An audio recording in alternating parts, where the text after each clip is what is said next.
was a threat. I do real life, do no tit for tat on the internet. We don't do that. See, I've been a threat and I've been a vet. Thought you knew that when I'm cashing checks. I don't owe no debts. I've been through that. See you SOS. SOS, SOS. See you SOS. Need a life vest. Need no mic check. SOS, SOS, SOS. See you SOS. We don't talk checks. We get to it. We get to it, yeah, we do it, yeah, I go up. We influence, yeah, see me moving, yeah, I glow up. Every time I show up, I can flip my switch out. They're like they know us, but they know dog on me. What's going on, everybody? What's happening? Welcome back to the bullshit. How is everybody doing this week? Hopefully everybody's doing well, right? I'm feeling a little bit invigorated. Did my 34-hour reset, took a shower. Even though I got a headache, just in case you want to know, I got a headache because this old age shit is just, for some reason in the last few years, you know, the body's getting a little creaky and, you know, it's going down. That's what's going on, man. The shit's actually going down. I'm actually fucking aging. Look at my neck's all, you know what I'm saying? Like, all the wrinkles everywhere. Damn it, boy. You know what I'm saying? Damn it, it happens, right? What do we got going on around here? Anyway, we got this fellow over here working on this whole vacuum procedure, and god damn, that's a nice truck, and you don't know how to drive it. I should have that truck. Isn't that weird how that works? Isn't that weird? You'll see, like, you know, back in the day, right, if you seen like a nice truck, that meant that person had been trucking for a minute. Not now, it don't matter. They'll just give them trucks. So it's kind of amazing, you know, how goofy shit is, because I go on here to check in and I'm like, hello, how are you? And then that, first of all, she's like, holy shit, this guy's actually nice. Yeah, and I took a fucking shower. So what's your number, huh? What's going on with you, lady? Anyway, I got my pickup number, I got my trailer number. And then she's like, all right, well, go out there and pre-cool it to -10, and then when it gets right around 0 or -1 or whatever, come back in and let us know and we'll give you a dot. I'm like, we're good. I'm already pre-cooled down to -10. She's like, damn, She's like, you're on top of it. No, I'm just doing my job, right? I'm just doing what I'm supposed to be doing, all right? Other people ain't doing what they supposed to be doing. And I blew out my trailer and all kinds of stuff, right? It's pretty bad in this world when you do what you're supposed to do and then you get complimented like you did something special. You know what I mean? Yeah. Alright, whatever. You know, I know the negativity, right? I gotta stay positive, right? If I think positive shit's gonna happen. I don't know about that one. I've tried that before.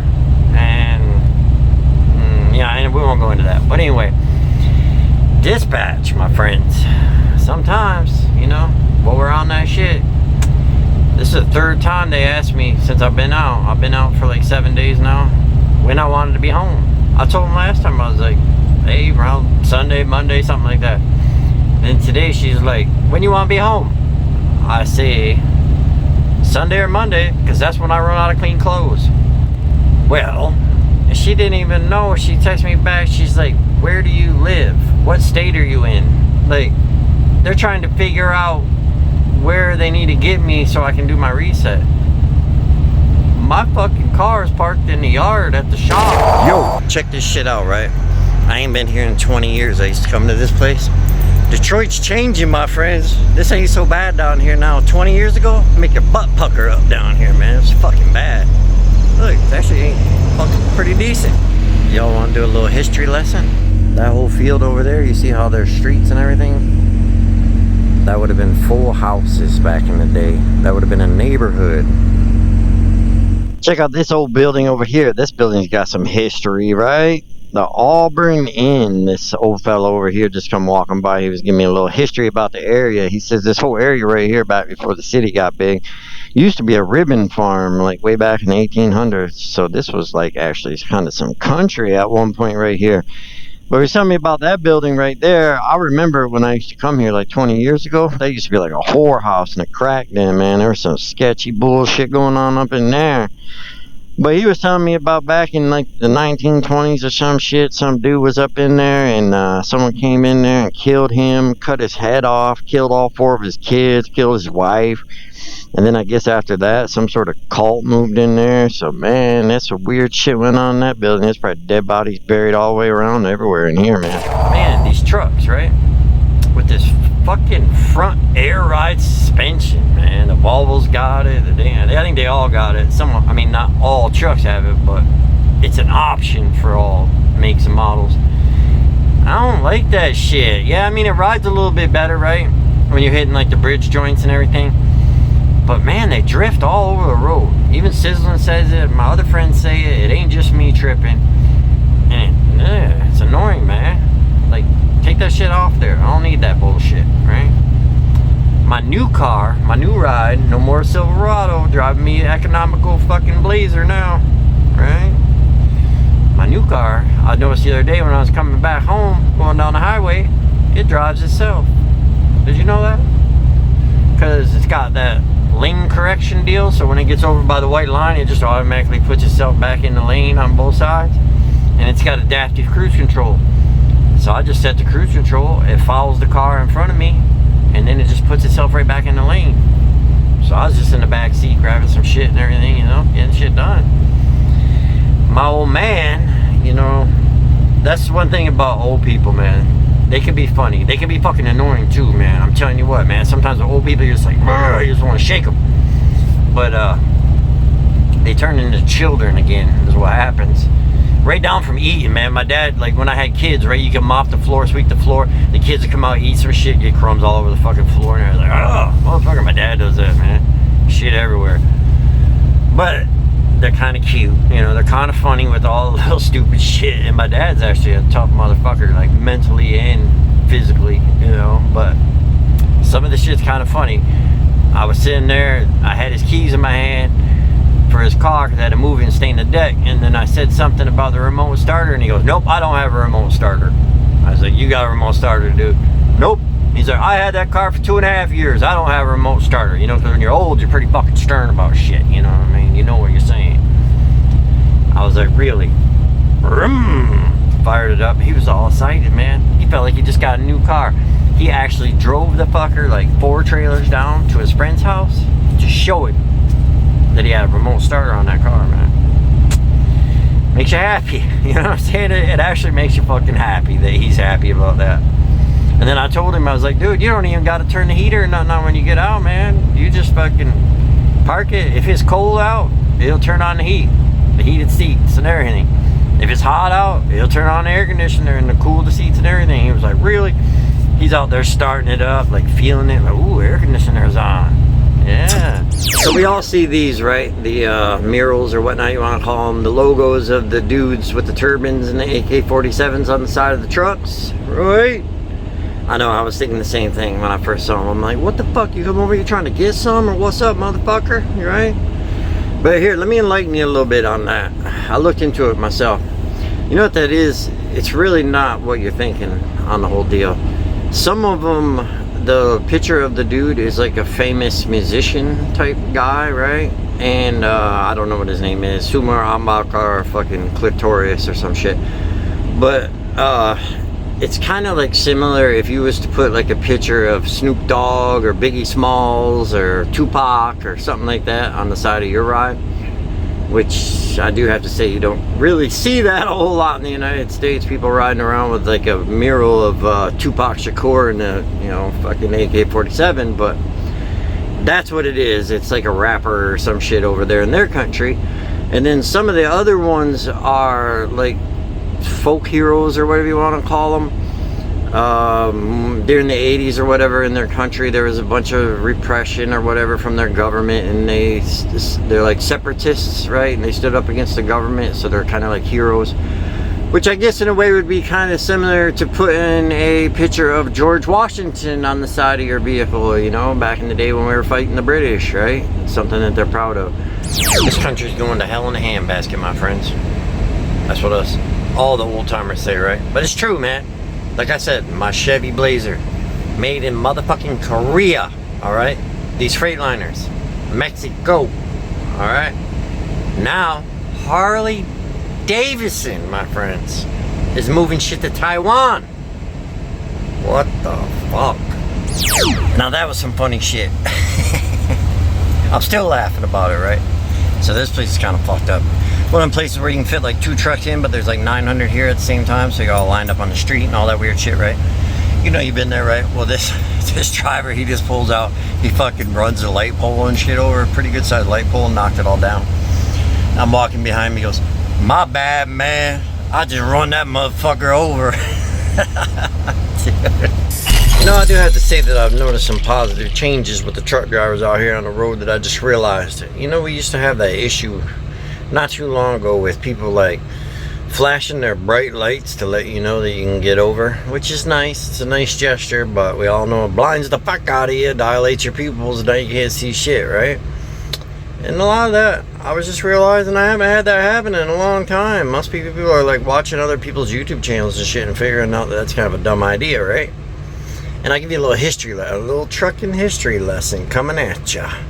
You know why truck drivers flash their lights like that?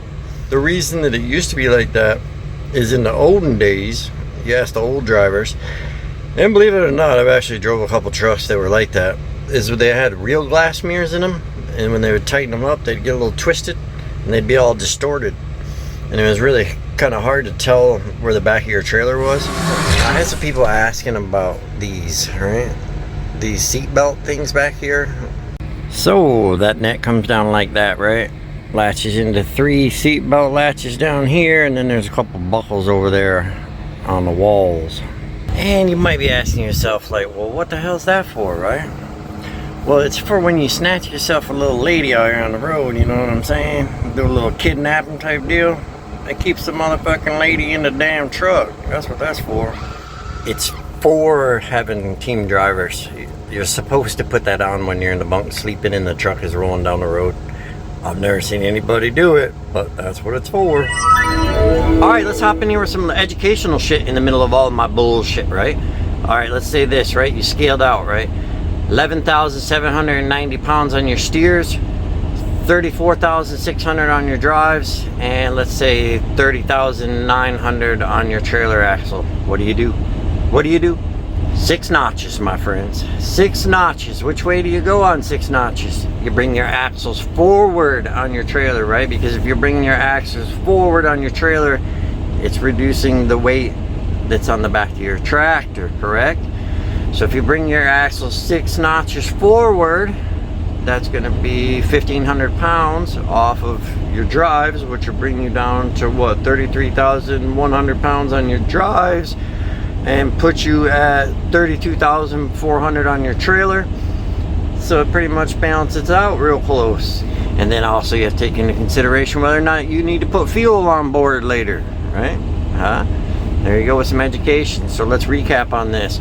250 pounds per notch on a 4-inch spread for your holes. 400 pounds per notch if you got a 6-inch spread on your holes.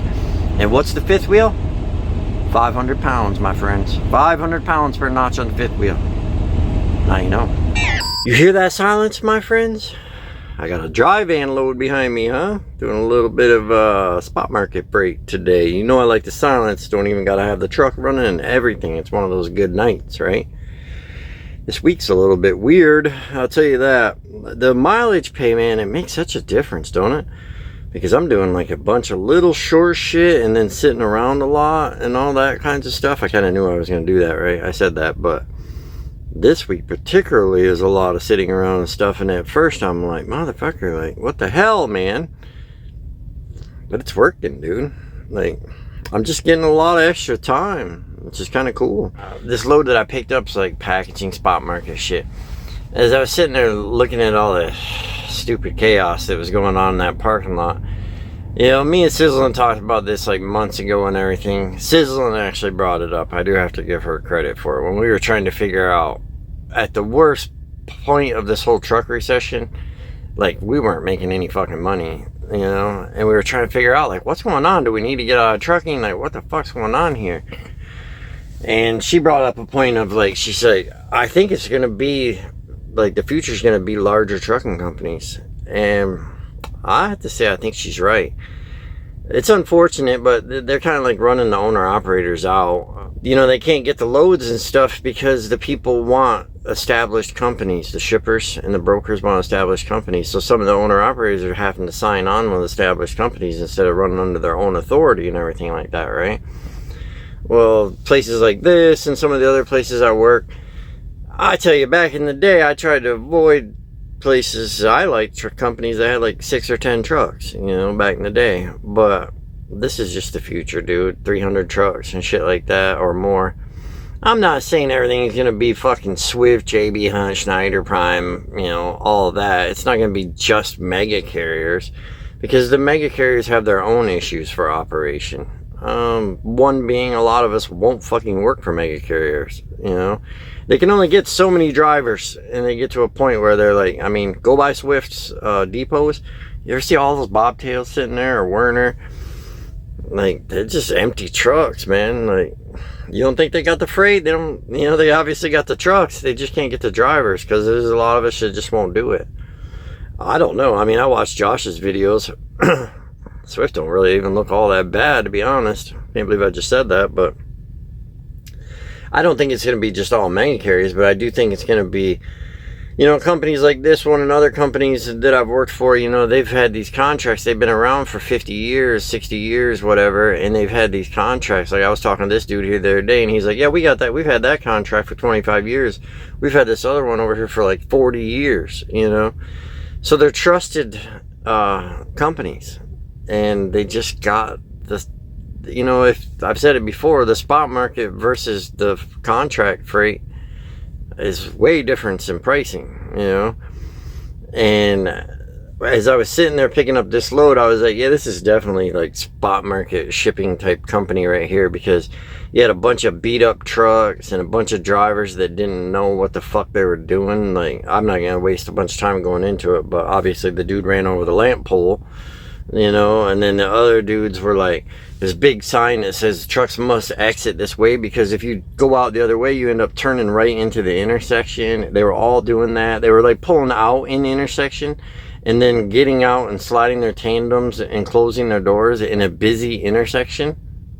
Like, just idiotic, man. If you followed the sign, you could see it. You just took a right, and there was a great big ass parking lot down there that they wanted you to go to, because you couldn't slide your tandems and stuff where you were at because the ground was uneven and your doors wouldn't close and all that shit. But they wanted you to go out, go to that parking lot, you know, do whatever you got to do, secure your load and everything, and then go out and take a left and go out, not directly out into the intersection. Every fucking one of them did it, man. Had that road all fucked up. Across the street, there was a UPS. They had like big signs saying that basically you can't use our fucking parking lot for this place across the road. They're pulling in there and shit, and the guys were kicking them out. It's just fucking chaos, man. I mean, that's shitty spot market freight and shitty companies hauling it. I know, because I was working for a spot market guy not too long ago, and it was fucking garbage. We were always going to like shit places and just a bunch of junk, you know, like to where here, fuck, last week I did all dropping hooks. And when I say dropping hooks, like I would go into the facility, drop that load, hook to another load, and drive right out of that same facility. And then 2 times they had drivers bring me loads to the truck stop, you know, like. And then the place before this was the same way. You never picked up your load. You went to the yard, it was already in the yard. You went to like California, Washington or some shit, and then you delivered it. You picked up your backhaul, you brought that back to the yard, dropped it in the yard. The day drivers delivered it, you know. A little bit different of a setup, right? You know what I mean? A little more established. You know, another thing on that is the insurance, right? There's, you know, insurance rates have gone up. You know, talk to these company owners and managers and shit, and they're talking all about all that nonsense going up and everything, right? And why does it go up? Because, you know, you got, you know, unqualified drivers and shit doing dumb shit, right? Well, here's the deal, right? There's some companies out there that are going to be way more competitive because they're self-insured. Companies like Swift, Werner, all that kinds of shit. And that just basically means they got so much motherfucking money they can insure themselves, right? So that's kind of a big deal, right? You're going to save a lot of money. Then you got other companies out there that are getting into these insurance pools. So you take, you know, 5, 6, 7 companies, whatever it is, trucking companies, right? And basically they self-insure themselves, right? They unite all their money together and they say, listen, we're going to self-insure ourselves. And then they save money by doing that because they don't got to pay the corporate insurance companies and all that nonsense. But here's the thing. If you're in that pool with 6 other companies, right, and you're hiring dido fucking idiot drivers and your drivers keep fucking shit up, and then they got to keep pulling money out of that pool to take care of the shit that you're doing, they're going to kick your ass out. You know what I mean? And then you ain't getting that discount no more. So what's my point of this? The companies have to be a little more careful about who they're hiring and shit. I do believe that all this just willy-nilly grab a Volvo out of the junkyard and throw a fucking crazy driver in it and send him down the road so that I can make some money, you know what I mean? Because I don't give a shit about anything but making money. Those days are slowly going by the wayside, my friends. There's some freaking accountability going on around here, you know? How about nuclear verdicts, right? How about shit like that? I mean, a few things. I mean, obviously you got that Colorado deal years back where fucking bonehead foreigner comes down the mountain, burns up his brakes. The brakes were bad anyway. The mechanics should have fixed them. He should have saw it in the pre-trip. He should know how to brake on a mountain. All that is shoulda. But then passes, what, 1 or 2 fucking runoff ramps and then just blazes right into stop traffic. He doesn't ditch it into the trees or off or anything like that to try to save any of those people. Just like an idiot, he just goes straight into parked cars. As far as I know, that dude's doing like 20 or 30 years in prison. Yeah, it is unfortunate. I hate to see anyone go to prison, but I also don't want my fucking kids getting killed because you're a dipshit and you think you're a truck driver and you ain't. You know what I mean? Because first of all, I probably wouldn't have burned my fucking brakes up coming down the mountain. But second of all, if I did, I would have fucking, you know, went full kamikaze suicidal motherfucker and just went off into the trees before I would have killed everybody in front of me like a little bitch, you know? And then you got this recent one that just happened. If you want to see the video, go over to Mother Trucker News. He's got the video up on there. But the dude just crossed the center barrier wall, which you probably should go watch the video, really, because people have this false feeling about those guardrails and shit. How about the St. Louis video? Check out that lady who went off the bridge in St. Louis. I think it was not St. Louis. It was Louisville.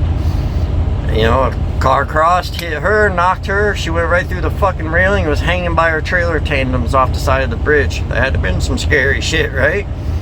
Well, this dude jumped the cement wall. And if you watch the video, I mean, the truck just right up over the cement wall, right into oncoming traffic. Fuck, killed a bunch of people and shit. They do the research on this dude. He's from some other country. Doesn't even have a valid CDL or anything because he has alcohol violations and shit. Think that company's getting sued?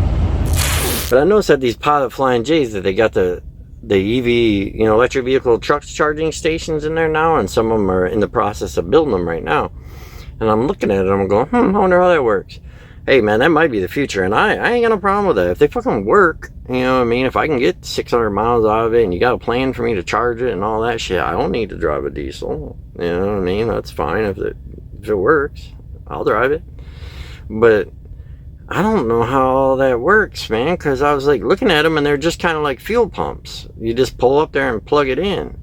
I could see if it was in the parking spot, like I'm in right now. I pull in this parking spot, I get out, I plug it in, I take my 10-hour break or whatever. And I get up in the morning, the truck's charged, and we go 600 miles today or whatever, right? But how's that work at the, like, pulling up at the fuel pump, dude? Because I was looking on the interweb, you know what I mean? And it says, like, the best truck's a Tesla as far as getting charged fast, but either way it's 1.5 to 4 hours to charge it. So what are you doing? Like, there's only like 3 charging stations, I guess you would say. I'm seeing 3 or 4 at these Pilots, and it's taking that long to charge. They're gonna be full. There's gonna be trucks. Do I have to finish this? You get what I'm saying? Are you gonna wait in line for this guy to charge for like 2 hours so that you can charge 2 hours? And what are you doing for that 2 hours? Like, really? I don't know about that. I guess the higher, smarter people know something that I don't fucking know. You know what I mean? I could see like UPS and, you know, those guys run the truck all day, bring it back to the yard, plug it in, and it's ready for the morning or something like that. But I don't understand this whole charging shit. Speaking of EVs, you know, over in my spot where I'm staying right now that I don't like very much. I have to keep saying that. I don't like that city very much. But my father's from there, right? So he went there as a kid, and when you would go across Martin Luther King, you'd be up on this overpass, you'd look down at the GM plants and shit. When I was a kid, there'd be these huge parking lots full of cars and trains and trucks going in and out. It was, you know, quite the sight to see, right? Well, all that shit shuttered up years back, you know, a long time ago. Well, here's the thing. They opened that plant back up, right? They're doing electric vehicles up in there. Now you drive over that overpass, it's hustling and bustling. She's moving, right? See those two trucks? That's what trucking used to be. See those two trucks? That's what trucking is now. Well, it's time for a dumb fact. You ready for a dumb fact? The United States government under Joe Biden spent $7.5 billion putting in electric charging stations in for EV vehicles, correct? Buc-ee's, the big gas station chain, right? $1.6 billion, and they have the same amount of charging stations. See that red truck over there? How they got that cage across the top on the airfoil up there? You know what those are for, man? You're seeing them on more and more trucks now. Those are the trucks that are coming out of Mexico. That's to keep people from hiding up in there to get across the border, man. You know, I don't really see how this union shit, you know, stays like productive and competitive with the other companies. You go to GM, like I was the other day, right? And the forklift driver loads the truck, but he's not allowed to do anything per union rules other than drive the forklift, right? So in order to put the airbag in between the loads, we have to sit there and wait for the person to come and put the airbag in there, because the forklift driver can't get off the truck and off the forklift and do it himself, because you'll break the union rules. I have a friend, she works in a factory, you know, she runs parts on the press, and then they bring like the material for her to package the parts and shit. So if the material handler sets the packaging down and he forgets to open the box or whatever, then she has to stop her press and wait for him to come back and open the box. She can't just run out there real quick with a box cutter, open it, and keep on producing parts. She has to shut it down and wait. Just think, I drive this truck around you and I can't see a goddamn thing. Shame on the silliness, right? But hey, I wanted to talk about truckersfinalmile.org. It's a foundation for, like, say truckers die out on the road and you need to get back home, you need to get their body back home, right? It's kind of a thing, you know what I'm saying? It could be kind of an issue, get pretty expensive, and a lot of hassle setting it all up and all that. God forbid that happens. Hopefully it doesn't happen to, you know, a lot of us, but it does happen, man. I've seen it quite a bit myself out here on the road. Myself, I have my kids under instructions to just have me cremated in whatever city or town I'm in, and then FedEx my ass back. Save them a lot of money, right? But that truckersfinalmile.org, they do that, and then they also do, like, let's say you get a severe injury while you're out here on the road, or like your appendix bursts, or you have a stroke or a heart attack or something like that, and then you end up in the hospital here, but you want to get back to the hospital in your home city where you can be around your family and whatnot. But that can be a big financial burden, right? And a lot of logistical bullshit. So they will help you with the financial part of it, and they will help you with the logistics of the whole deal. So if you die and you need them, that's too bad because you're already dead. But, you know, if you know somebody, then get a hold of them. But also, you know, if you want to donate to them, or if you have a YouTube channel and you want to get it out there for them. And before all the hoopla gets going down in the comments section, let's just be clear on this. These trucking companies you work for are under zero obligation to get your ass home, ever, right? So that is kind of bullshit, right? Because they're under zero obligation to get you home, but if you abandon their truck out on the road, it goes on your DAC report and you get a truck abandonment, which is kind of pretty bad, man. It's kind of pretty bad when you go to get another job, right? Now, some of the trucking companies are great about it, man. They'll get you home, they'll freaking pay for your funeral, they'll pay for your headstone, shit like that. Other companies, hell no. Like I told you, man, some of these fuckers are dirty dogs. What do you mean he's dead? Did he deliver the load? I do have to say, on the truckersfinalmile.org deal, what it's not for is because you don't like your job and you want to abandon your truck out on the road. They ain't helping your ass out with that, son. Woo! Hey, it's too many lies, too many lies. Hey, it's too many lies, too many lies. too many, yo, it's too many, yo. It's too many lies, look in my eyes, they know I'm the truth. They know that. Knocking them down every time I step in the booth. We ain't gotta lie, they know we the vibe, we living in proof. It's young conscious, shoot my life a movie, I live in a spoof. Ain't no sticking around, I'm on the move, I'm checking the dudes. Yeah, it's only us two, so